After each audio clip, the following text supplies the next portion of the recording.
go ahead and get started as we talk through some parent engagement strategy today. I'm grateful that you all are here. I'm going to go ahead and share my screen. Can you all see this? Awesome. I cannot see you, Yeah. so I'm going to try this again because I like to see at least some faces. There we go. While I'm going through this.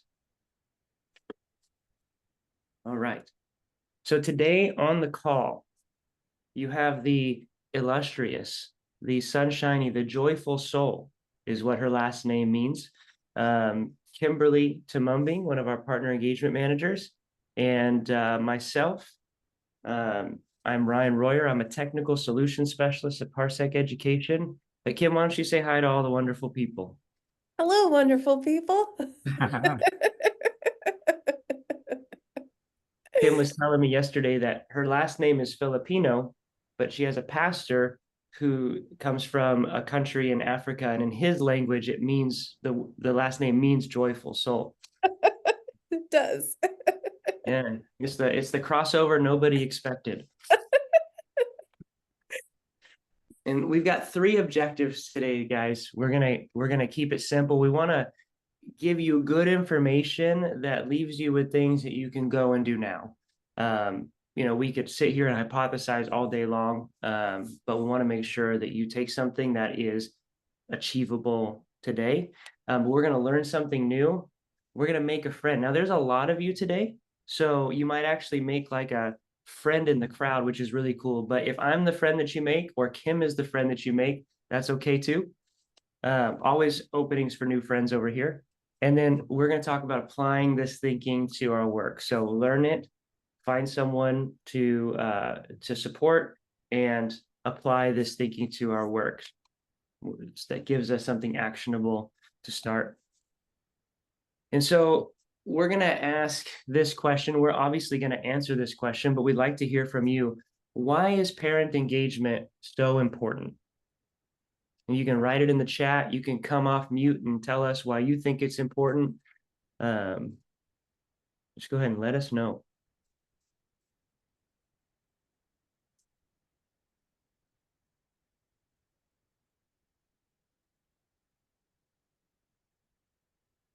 See in the chat.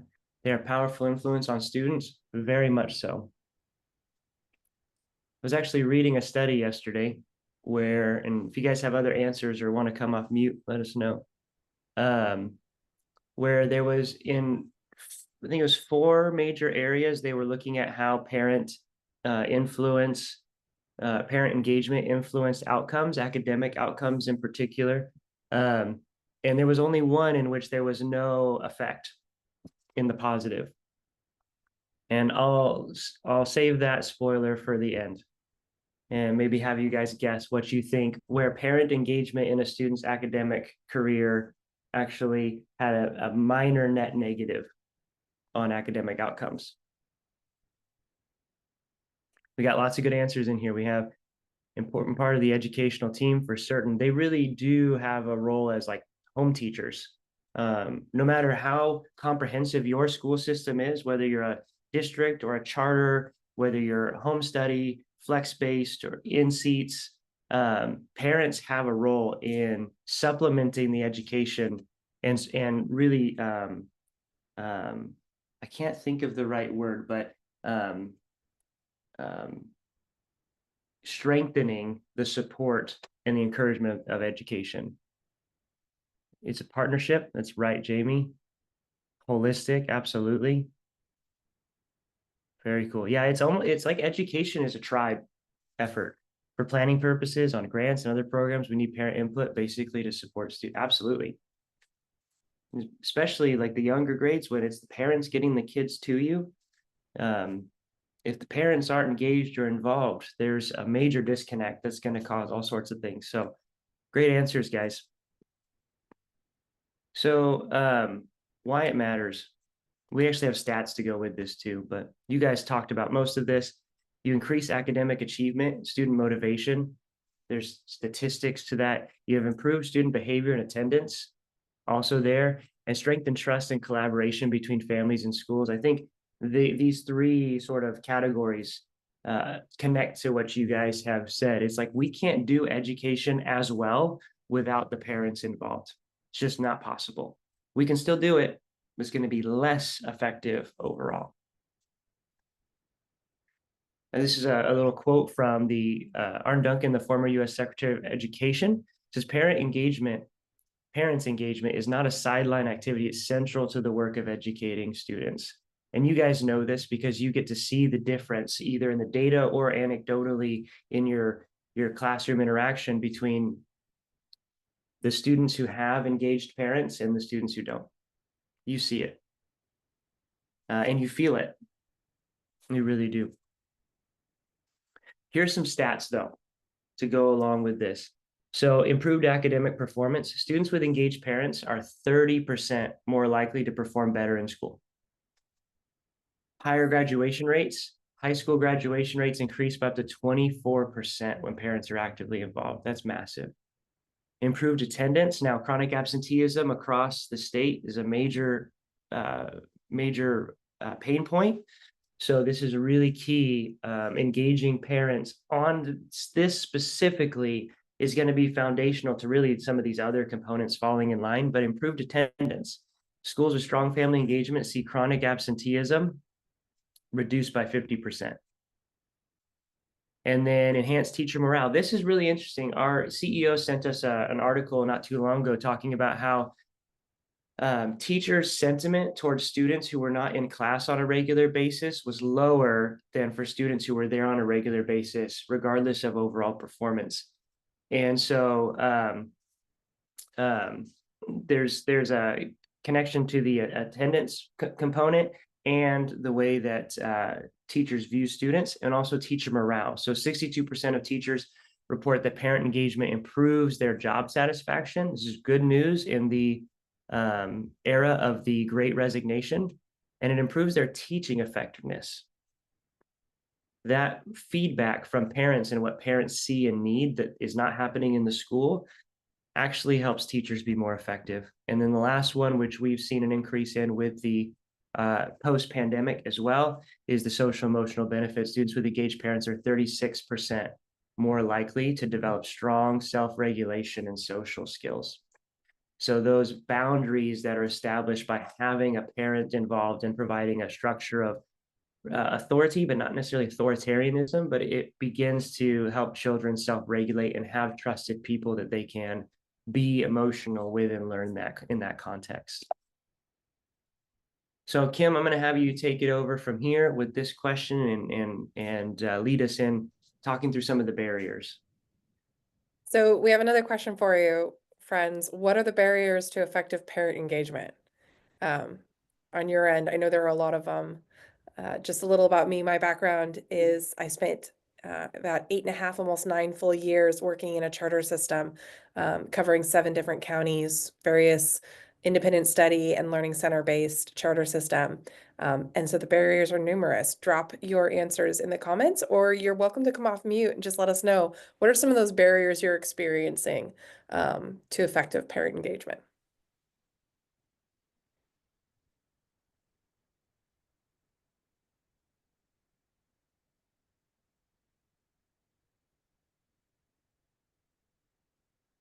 Huge one, Adra. Totally. Adria, that's a great one. Time and Mhm. energy spent on engaging with you guys, right? When they have so little of it to give. Yeah, and that economic influences from Rebecca is also those who go hand in hand. Yep.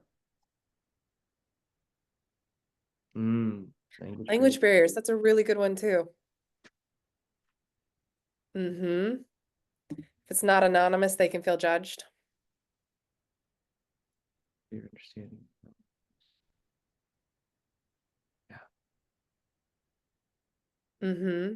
Overall wellness, not having an understanding of the school systems. Mhm. It. Mm, yeah, That's Jamie. a really good one, Jamie. Yeah. It's that whole saying, you can lead a horse to water, but you can't make him drink. So our charter school is that homeschool charter, and that's exactly where it is. Like we have our teams that are like, look, this is where your student is struggling. These are the supports we have, and they just for one reason or another. And so now we've kind of had to really reel in how we present those one, but also what our guidelines are. And so if your student falls into that, unfortunately, this is mandatory. So I mean, we're still trying to do that, but we still have parents that balk at it every time. So Yep. Yep. Yeah, Sophia, the timely and effective communication. It feels almost cyclical. Like we have these influences that pull parents further and further away. And then we don't have the clear communication on the resources, and then they get upset. And then so we have all of these things that are all working against parents being actively engaged in their students' education. The data on even just I was reading some data the other day on parents who read with their students out loud in the home. It's very, very low. And that is a major component to success. I think some of the data we were looking at a while ago is like if you're not reading at grade level or reading by third grade, like you're in like this sort of school to prison pipeline already. And it's just not great. And so I'm sure it hurts, Jamie, when you have these support structures you're trying to put in place to help folks to get them out of this stuff and yeah. All Yeah, right. all great answers. So we know that barriers are one of the biggest things, and some of the ones we listed, you guys agreed with: time constraints, busy schedules prevent participation. Mhm. Like uh, if it's too big of a lift, I'm going to be completely honest with you guys. If anything is more than 5 questions, I'm like, I'm really sorry. I wanted to help your company, but I don't have the brain capacity for you today. I just don't. Like, Mhm. and maybe I'll have brain capacity on Saturday for you if I want to prioritize you over like relaxing. Like, but that's that time constraint, those busy schedules. Like sometimes I don't even look at anything having to do with my life outside of work until 7 or 8 p.m. at night. And that's just me.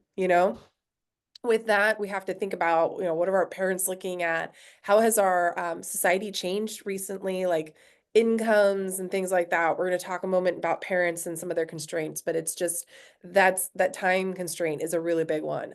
Language and cultural differences, right? Communication challenges in diverse communities. It's a really big deal. When I worked for my charter, I would actually offer to come to parents and be like, let's sit and just have a chat, because I was more likely to get input from them if we could just sit and chat for a second where we could kind of talk about what the question was actually asking them. It led me to change the way I asked questions and engaged with them, to the point where I would bring all of my questions down to a fourth or fifth grade reading level. And that was my baseline for my parent questions, just so that if there were any kind of language issues or difficulties, those would be missed. I would get past that or get around that barrier or get through it because it was easier to read. Lack of awareness. Parents are unsure how to contribute. Someone said they don't know school systems, so they don't know what is or is not allowable, and then they do feel that judged. I don't remember who said it, but that judgment sometimes, like, how many of us sit around in a conversation and you don't want to feel stupid, so you don't raise your hand? Like maybe I have input on this, but I'm not actually sure if it's supposed to be inside of this conversation. So instead, I'm just going to skip it. Like I just won't participate or I won't give feedback because maybe it doesn't belong here. So there is that whole barrier that exists there. That's that lack of awareness, also unsure, also like super hesitant to just jump in the water. Um, and I think part of that, to your point, Sophia, is part of that is that effective communication afterwards. Like, thank you. This might be not be the right space, but I know a space where it is the right space, and kind of following up with that loop and reaffirming that all input and engagement is going to go somewhere or be a part of something, or maybe suggesting where that space is, just to kind of affirm that you heard them and you appreciate them giving input. Negative past experiences, mistrust, or discomfort. Those are big ones for us, right? So we have some stats about this too. You guys know we're going to go hard on the data today, right? But there's some things to keep in mind with this. You can go ahead, Ryan, to the next one. The things to keep in mind are what tools or resources can we provide to empower parents to support their child's education at home? Are events scheduled at times that are convenient for working parents? And how can we make communication more two-way and parent-driven? And the reason we ask you to keep these things in mind is because of the statistics. So if you go to the next one, the numbers last year show that 74% of mothers with children under 18 are now in the labor force. That is more than any other year. It's only going up. It's probably going to go up again this year. We expect it to statistically. 93.4% of fathers are working. With the continuation of how families are moving from there being someone available for students, I know my generation, my mom said that they used to call us the latchkey kids because we all started walking home, right? And letting ourselves into the house. My mom and dad both worked. It's only going up. The number of students who are coming home to empty homes, or coming into situations where there's not a support at home. This means that we have to think about what it looks like now from a parent lens to engage with you when they've already worked a 10 to 12-hour day. And how does that what does that engagement look like? And how are we going to have to kind of adjust a little bit to ensure that A, they have the supports they need, and B, they're engaging with their students in a way that is productive, not counterproductive. So in 2023, 91.9% of families with children had at least one employed parent, and 67% of married couples with children had both parents employed. That is also up from all previous years. So with these statistics going up, and you can look these up, Harvard does a really great job on research on different things like this. So a few of those statistics come from there. But when we're looking at these family units, that more and more we're seeing both parents are employed, multiple parents are employed. So it's either a grandparent or some other guardian, right? Like, I don't know about you guys, but every year I had more and more grandparents who were in charge of the supports at home. And so now my lens was parent engagement, but also grandparent engagement. How do I engage those grandparents, and who the real guardian is, and who's providing the supports at home, and how do we kind of flip that a little bit and think about it? But this is really important to keep these things in mind when we're trying to do that engagement level, because sometimes it's a secondary guardian or support that we need to think about engaging as well, to not only meet compliance, but also to really be effective, right?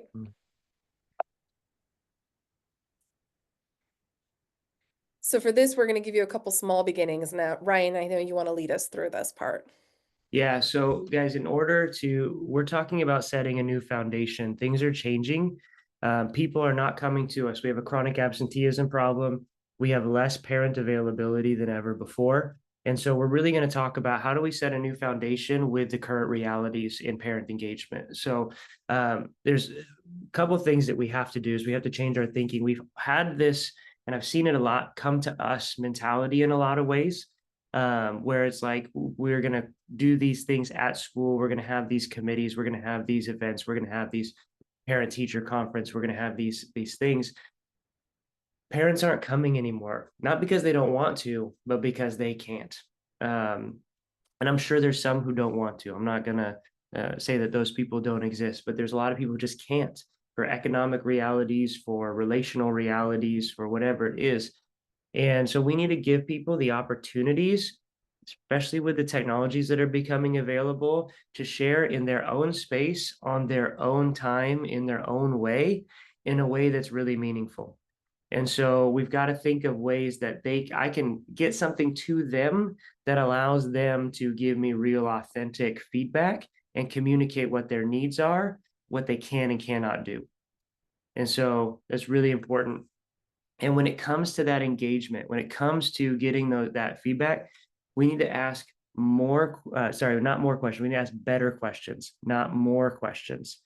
So fortunately, we're with a lot of the technology with artificial intelligence and what it's able to do, and just the algorithms that are being produced, you can actually get better feedback more frequently, and leave the restrictions of those like 1 through 5 Likert scales, those yes through no's, to get more authentic feedback. And as you do that, you need to establish a feedback loop. So baseline, I don't even know how many of my parents are aware of the multitude of events, or I don't know how many of my parents can come to the events that we've scheduled, how many of them are working, what resources they might feel they need so that I can connect them with them because they haven't been able to come. So I need to ask those questions to establish a baseline. I need to ask it well, and then I need to let them know they've been heard and connect their needs, their concerns, their praise, their whatever it is with feedback. I need to say, hey, we heard you. This is what we can do. We heard you. This is what we're doing. I know school systems, probably some on here, that actually have changed their school system based on parent feedback. And one of the things that we see miss sometimes, and I know it's not you guys, is that when parents give the feedback and you change your system, it's not always clear that you changed the system based on the parent feedback to connect that they were listened to. And so that part of the communication is really important. We make no assumptions anymore. We ask well, and we let them know they were heard. That's how it works. And we go to them to do it. And so with that, we know the current state of feedback. We know that gathering it is time consuming. I think that was one of the earliest things, or engaging with parents, allowing them to speak, hearing from them. Don't even think of it as feedback. Think of it as opportunities to hear from them. It's harder. It takes time. There's language barriers. And when we're trying to solve problems, whether it be improving our LCAP or our processes, it takes a lot of human capital. And so in order to alleviate that, give us the opportunity to go to them, ask better questions, and create a feedback loop. Parsec created Parsec Real, which scales the process really well. So currently right now, when we do the typical process and we have people come to us, or even if we send out a Google form, there are key voices that are excluded by design because there are people that just can't, right? There are people whose voices won't be heard that are really important in shaping our system, and we become slower to improve, and change becomes something that we always want. Everyone wants to improve their school system. I've met very few people who would fall in a category that don't, but it doesn't happen because we don't have the ability to hear from everybody in ways that actually leads to actionable outcomes. And so Parsec Real was invented, created to alleviate this. And it is a platform where you get to send open-ended questions out, like truly open-ended questions. And it gives people the opportunity to respond in text, audio, or video. So the way that they want to communicate with you, they can. It's available in English, Spanish, and officially Punjabi as of like yesterday. And this is a way for you to go to the ones who can't come. And that's parents, and that's students, and that's community members, that's grandparents. Because guess what? My grandma's 80 and she knows how to do this on an iPhone. And so you have access to people like never before, and you give them the opportunity to share with you what they really need and what's going on. So really important. And the ideal process, you know, for this is like we typically is we identify something we want to improve, we select questions, we launch a survey, or we have a meeting or whatever it is, we say launch a reel. That helps us understand the why, and then we take action on that. This, I'm actually going to an exploratory method in the way that I'm communicating today. This is an explanatory method in research. An exploratory method is I'm just going to open it up. And we're encouraging you, just open it up to your parents and let them share with you in a way that makes sense to them, in a way that's easy for them where they're at. We still want them to come. We still want you to build those in-person relationships, but we're asking you to utilize resources to begin to explore the realities on the ground in a changing environment. So like I said, it can be used for students, educators, parents, and community. I don't care who you send it out to, and you should send it out to everyone.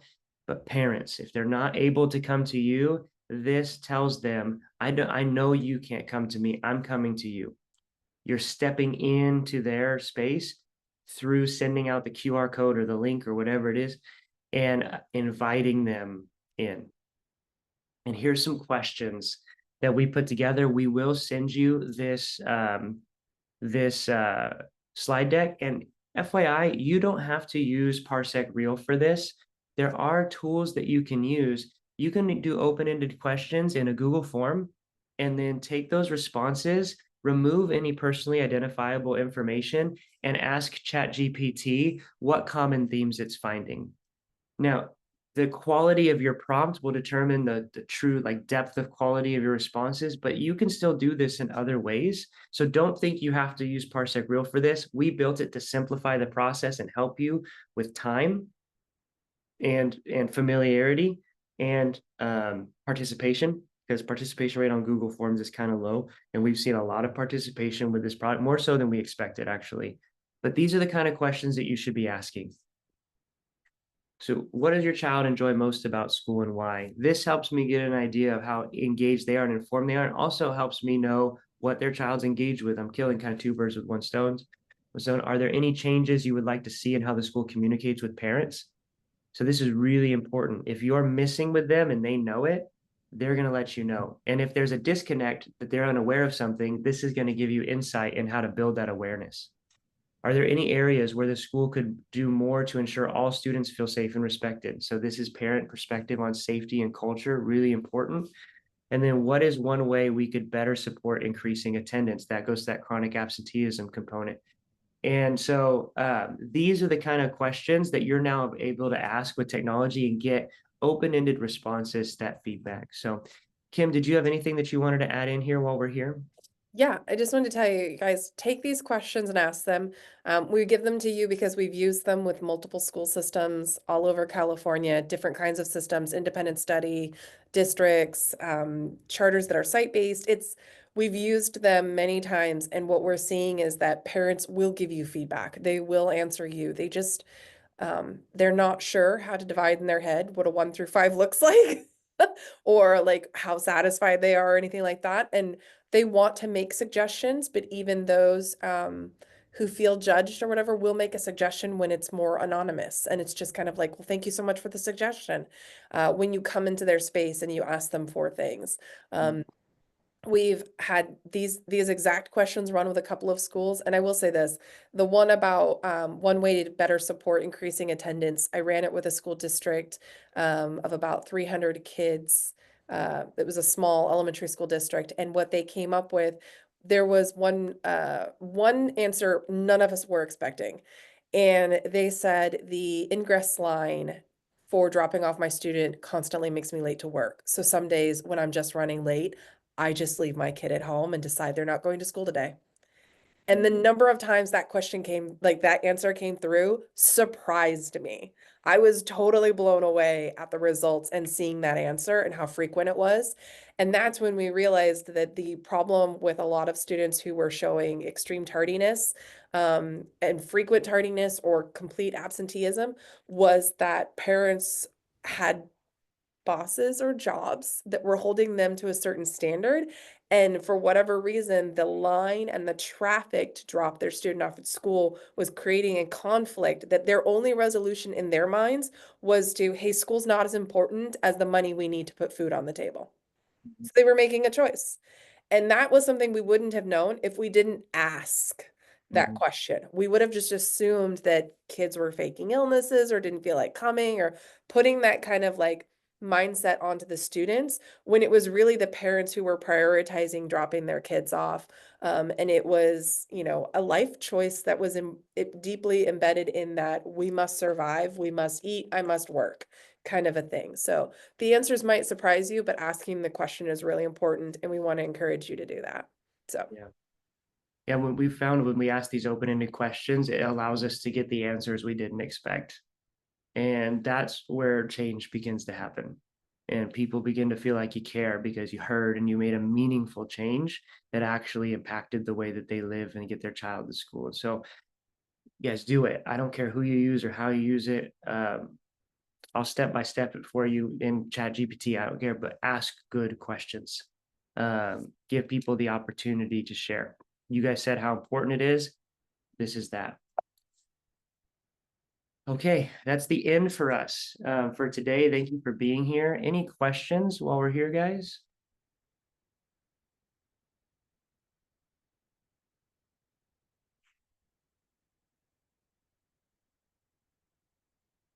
It's awfully quiet. No questions, Ryan. I'm having trouble with my internet here. Oh no. Well, Mr. Trejo, it's always good to see you. Joe is fine, Ryan. Yeah. All right. No questions, but thanks so much. Thank Yeah. you for the presentation. Yeah, thank you guys. Thank you for being here. It's great to have you. Happy holidays. We only got we just had a break. We got 3 weeks till we're on break again. So here's to surviving. And if you need anything, feel free to reach out to us here. Oh yeah, I forgot. We do have our summit on February 5th and 6th. I can't miss this. We'll be talking all about elevating student voice, elevating parent voice. We'll be talking about the CASP and its origins, and we'll be talking about improving math through accelerated math programs for students who maybe shouldn't be in accelerated math. All sorts of cool things. Come join us. We have a buy one, get one on tickets right now. So parsecsummit.com. That's PARSEC is in come join us February 5th and 6th, summit.com. We would love to have you guys there. Buy one, get one right now. Come join us in Fresno. And then if you'd like to give us feedback on the session, you can do so right here. And we will be sending this out to everyone. This is actually real. You'll be able to use real for real. Pun intended. Yeah. QR code, link. I'm going to put the link in the chat. I always do this. So you can do it on any device, phone, computer, whatever, which is important.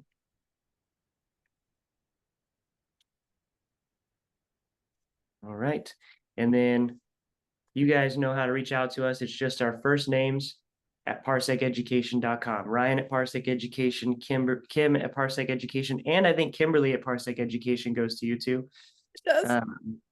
So Robert at Parsec Education, if you saw Robert in the background just wondering who he is and wanted to say hi, that's his email. We appreciate you guys and hope you have a wonderful day.